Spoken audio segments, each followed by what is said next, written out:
초등학생과 부모, 지인까지 4명이 한꺼번에 코로나에 감염된 옥천이 술렁이고 있습니다. 혹시나 하는 마음에 선별진료소가 주민들로 북적이고 있습니다. 교육당국도 바짝 긴장하고 있습니다. 당장 2학기 등교 수업을 어떻게 하나 고민이 깊은데 특히 고3 수험생들은 좌불안석입니다. 원인 모를 지역사회 전파와 수도권발 확산까지 겹치며 충북도 초비상입니다. 숨어있는 감염자를 한 명이라도 더 빨리 찾아내는데 방역의 성패가 달려 있습니다. 여러분 안녕하십니까? 계속해서 충북 지역 뉴스입니다. 초등학생 확진자에 이어 부모와 지인까지 모두 4명이 한꺼번에 코로나19 감염이 확인된 옥천은 지금 지역사회가 술렁이고 있습니다. 선별진료소에는 혹시 몰라 검사를 받으러 온 사람들로 북적북적했습니다. 이채영 기자입니다. 옥천군 보건소 선별진료소 앞. 코로나19 검사를 받으러 온 사람들이 길게 줄을 섰습니다. 번호표까지 등장했습니다. 옥천읍에 사는 초등학생에 이어 하루 만에 부모와 지인도 감염되자 검사 대상자가 폭증했습니다. 학기도에서 아무래도 왔어요. 부모들한테 왔어요. 그냥 확진자가 나왔으니까 단체로 다 가봐서 검사 한번 받아보시라고. 같은 아파트에 사는 주민 130여 명도 검사를 받았습니다.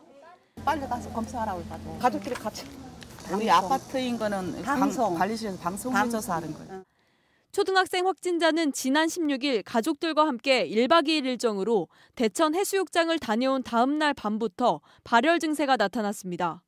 낮에는 학원 2곳을 다녔고 이때 접촉한 어린이 97명이 검사에서 음성이 나왔지만 자가격리됐습니다. 부모는 증상 없이 확진됐는데 확진자 지인과 함께 마스크를 턱에 걸친 채 옥천 일대 식당을 다녔습니다. 방역당국은 경기도 성남에서 놀러온 지인에게 가장 먼저 증상이 시작된 것으로 보고 감염 경로를 확인하고 있습니다.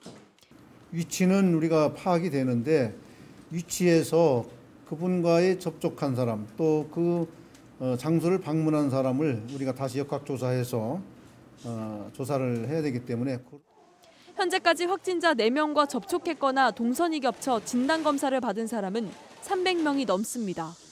옥천에서는 모든 공공시설이 다시 문을 닫았고 학교도 등교가 중지됐습니다. MBC 뉴스 이채현입니다. 초등학생이 코로나19에 확진되자 충북 교육당국이 바짝 긴장하고 있습니다. 당장 2학기 등교 수업을 어떻게 운영할지 고민이 깊은데요. 특히 고3 수험생들은 좌불안석입니다. 김영일 기자입니다. 전교생이 500여 명인 옥천의 한 초등학교. 이 학교에서 코로나19에 감염된 학생이 나오면서 유치원을 포함해 옥천 지역 모든 초중고등학교 34곳이 다음 달 4일까지 문을 닫습니다. 다음 주 월요일부터 실질적으로 등교 개학을 하려고 했는데 2주간 9월 4일까지 옥천뿐만 아니라 면소재지 학교까지 유초, 중고 모두 원격 수업으로.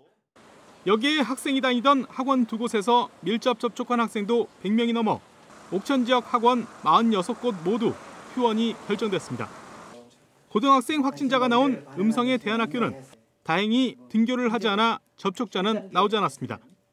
학생의 학부모가 15일 이미 확진 판정을 받았기에 학생은 18일 개학일에 등교하지 않았습니다. 이에 학교 내 접촉자는 없습니다. 가장 답답한 건 고3 학생들입니다. 코로나19 환자가 계속 늘면 100일 정도밖에 남지 않은 수능 시험 준비에도 차질을 빚을 수 있기 때문입니다. 집에서 공부하면 학교에서 공부할 때보다 학습량도 적고 그리고 공부하는 데 많은 어려움이 있기 때문에 만약에 지역사회에서 코로나가 퍼지면서 상황이 더 안 좋아지면 저희가 학교에 나오지 못하는 상황이 될까 봐. 선생님들도 불안하기는 마찬가지. 학생 방역 지도도 만만치 않은 상황에서 당장 한 달 정도밖에 남지 않은 수시 준비를 제대로 할 수 있을지 걱정스럽습니다. 학생들 생활기록부도 수시에 대비해서 정리를 해야 되고 자기소개서도 점검을 해야 되고 이 업무 외에 학생들의 생활 전면에서 방역에 최선을 기울여야 되기 때문에 유치원을 포함해 이미 개학한 충북의 학교는 모두 291곳. 충청북도교육청은 초유의 학생 감염이 현실화됨에 따라 2학기가 본격적으로 시작되는 다음 주부터 다음 달 10일까지를 최대 고비로 보고 있습니다. MBC 뉴스 김영일입니다. 네, 앞서 보신 대로 충북은 원인 모를 지역사회 전파와 수도권발 확산까지 겹치며 코로나19 재유행의 갈림길에 서 있습니다. 방역당국은 소리 없는 전파를 차단하기 위해서는 숨어있는 감염자를 한 명이라도 더 빨리 찾아내는데 성패가 달려있다고 보고 있습니다. 이재욱 기자입니다. 충북에서 발생한 코로나19 확진자는 지금까지 모두 90명이 넘습니다. 최근 일주일 사이에만 10명 넘게 늘면서 재유행 우려가 높아지고 있습니다. 확진자와 접촉해 자가격리 중인 도민은 200여 명, 의심 환자도 300여 명으로 다시 증가세를 보이고 있습니다. 확진자 가운데 상당수가 무증상 감염자거나 감염 경로가 불분명한 게 문제입니다. 도내 전체 확진자의 20% 정도로 추정되는데 깜깜이 감염이 잇따르다 보니 언제 어디에서 누구로부터 코로나19에 감염될지 모른다는 불안감이 커지고 있습니다. 전체적으로 봤을 때는 저희가 지금 불분명한 거, 지역사회 감염 부분이 좀 많이 있다, 불분명한 부분이 있다라는 말씀을 드리고요. 방역당국은 보이지 않는 감염고리를 끊기 위해 발빠른 역학조사에 사활을 걸고 있습니다.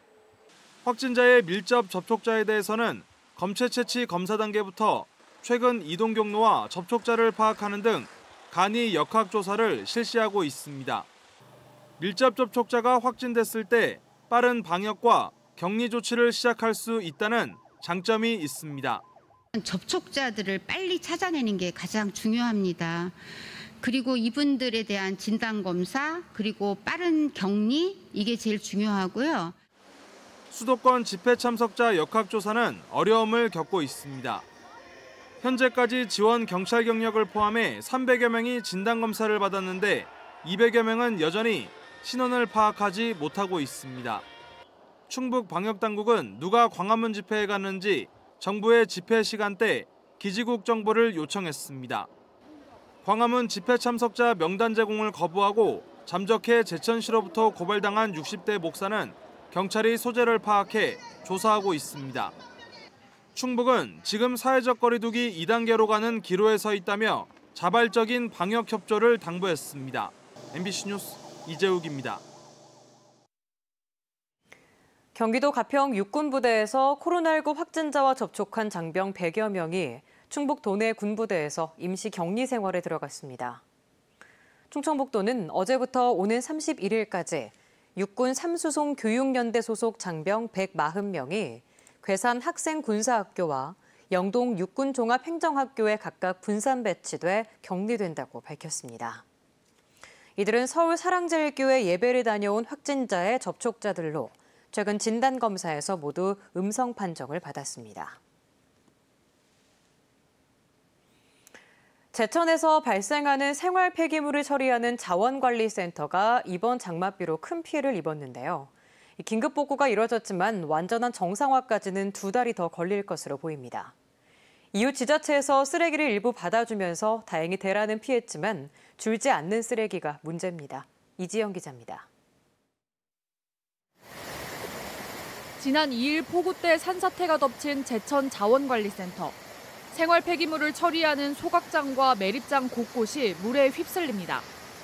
보름이 지난 뒤 현장을 다시 찾아가 봤습니다. 건물 밖과 바닥에 깔린 토사를 치우면서 일부 시설은 정상적으로 가동하고 있습니다. 8월 5일 00시부터 폐기물을 투입을 해서 현재는 피해 이전의 수준으로 소각을 진행하고 있습니다. 문제는 산비탈 바로 아래에 있어 피해가 가장 컸던 매립장과 침출수 처리장. 매립장은 2주 정도면 제 모습을 찾을 것으로 보이지만 연계시설인 침출수 처리장은 2달이 더 필요합니다. 매립된 폐기물에서 나오는 침출수를 1차적으로 정화하는 꼭 필요한 시설인데 흙이 들어차면서 모두 쓸 수 없게 됐습니다. 매일 제천에서 나오는 생활 폐기물은 90톤. 가동을 재개한 소각장 용량이 40톤 수준임을 고려하면 역부족입니다. 결국 지난 7일부터 강원도 원주에 돈을 주고 위탁 처리를 하고 있습니다. 다음 달 20일까지 위탁 처리하기로 협의한 쓰레기 양은 1,500톤. 아직 한 달이나 남았는데 지난 2주 사이 이미 500톤 가까이 보냈습니다. 수해 전이나 지금이나 비슷하게 나오고 있어요. 줄지는 않았습니다. 쓰레기 처리할 곳은 없는데 버리는 쓰레기는 그대로입니다. 제천시는 자체적으로 처리할 수 있는 상황이 아니라며 제발 쓰레기 좀 줄이자고 호소합니다. 발생량 대비 처리량이 아직 많이 부족한 실정입니다. 따라서 시민들께서는 쓰레기 저감에 적극 좀 동참해 주시고 폐기물 원정 처리로 우려했던 쓰레기 대란은 피했지만 이럴 땐 함께 줄여보자는 시민의식이 아쉽습니다. MBC 뉴스 이지연입니다.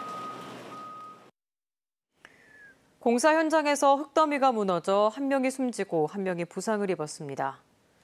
오늘 오전 9시 20분쯤 청주시 미원면의 한 석재 공장 배수관 정비 공사 현장에서 흙더미가 쏟아져 내리면서 2m 아래에서 작업하던 61살 이모 씨가 매몰돼 숨졌습니다.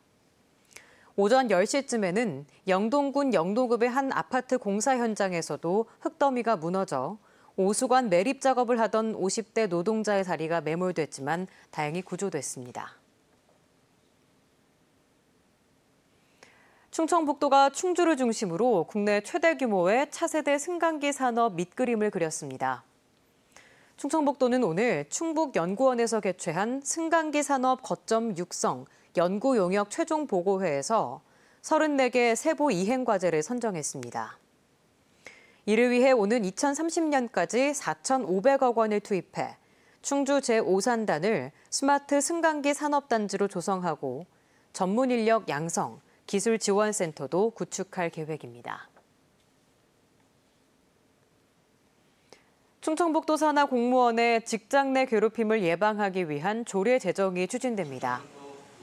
충청북도 의회는 도와 소속기관, 출자, 출연기관 직원을 대상으로 직장 내 괴롭힘 신고자와 피해자를 보호하고 지원하는 내용의 조례안을 입법 예고해 다음 달 임시회에서 논의할 예정입니다.